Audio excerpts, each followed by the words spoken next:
During his campaign announcement Monday, Ted Cruz asked us to do a lot of imagining. Imagine millions of courageous conservatives. Imagine small businesses growing. Imagine innovation thriving. Imagine. But if you're still having trouble imagining what a Ted Cruz presidency would look like, here's a look at what he previously said are his top 3 policy priorities. Number 1, repeal every blasted word of Obamacare.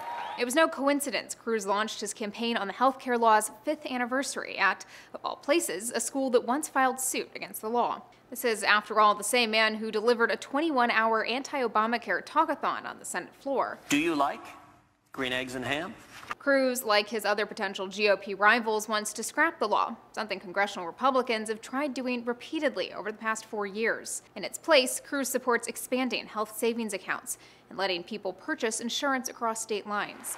Number 2, abolish the IRS. The Texas senator has regularly called for replacing the current tax code with a flat tax system, where every taxpayer pays the same percentage of their income. Critics point out under that approach, it's possible lower and middle income earners would pay a higher percentage than they do under the current structure. It ought to be just a simple one-page postcard.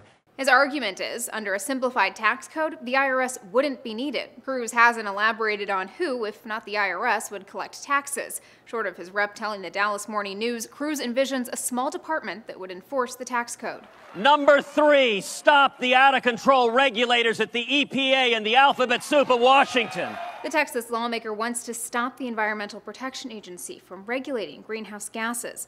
He wants to expand oil and gas drilling, and he wants fewer restrictions on fracking. The problem with climate change is there's never been a day in the history of the world in which the climate is not changing. Cruz, who currently chairs the Senate committee that oversees NASA, now acknowledges that climate change exists, but says it's not caused by human activity.